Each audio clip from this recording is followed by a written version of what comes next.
back who can't see my shirt, it says, "It ain't gonna lick itself." And I do have these available for purchase this evening.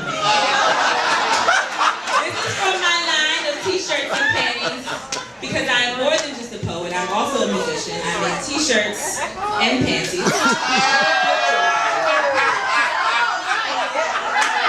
are one of the panties in my line. These particular panties say this side up, in case someone needs instructions. I'm gonna put them back in my shelf.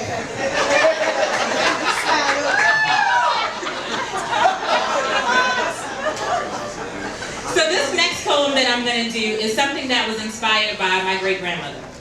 I never got a chance to, she never got a chance to see me do poetry before she passed, but I did have a chance to do this for some of her brothers and sisters at the family reunion over the summer, so I'll share it with you guys.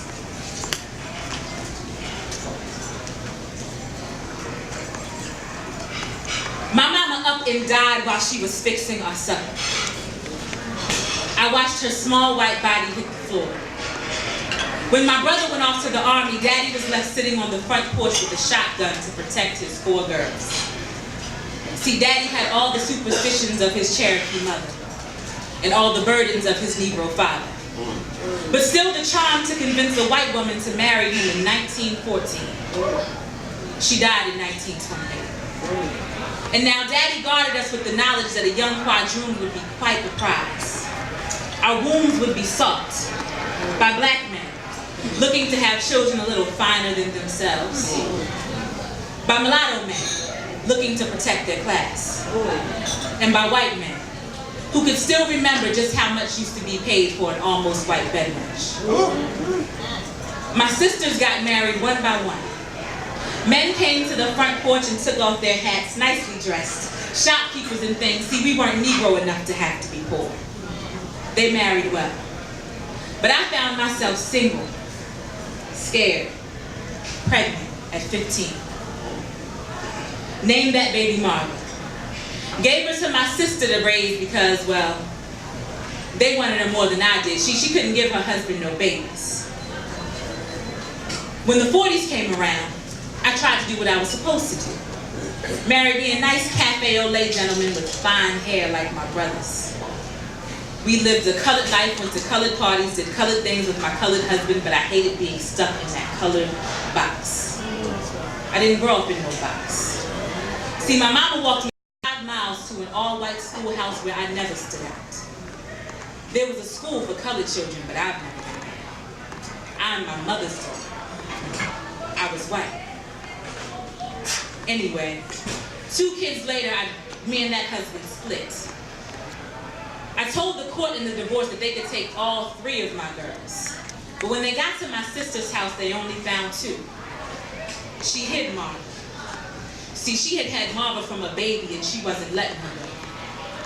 But Vicky and Teresa, they got adopted by a nice colored family around the corner. I even saw them from time to time. Vicky, she didn't even hardly look colored. She looked just like me. Long, straight hair down her back. Skin white enough that you could see every vein, but not the Negro blood running through it. I tried to be colored like my father, but I hated how it felt in the world. How people would look at me, the things they would say. I'm my mother's daughter. So I moved to a town where no one knew me, and just like that, I was white. Powdered my nose every morning for good measure.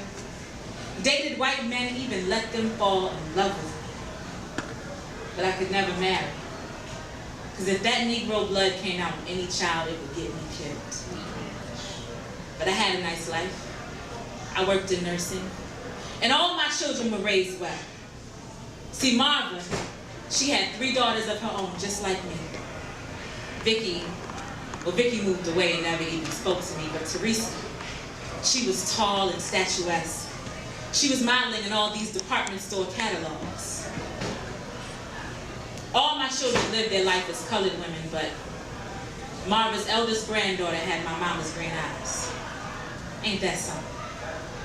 My sister said I played with fire. Said I should be ashamed to be out there pretending to be a white woman, but I am my mother's daughter. And there's nothing a lie about growing up to be like your mother. I never even had enough Negro blood to keep a curl in my hair. My hair hung long and straight until the day that I died. When I died, they called me African American. By that time, it was a new century, and I guess it just didn't matter so much, but I've always been my mother's soul. Whoa!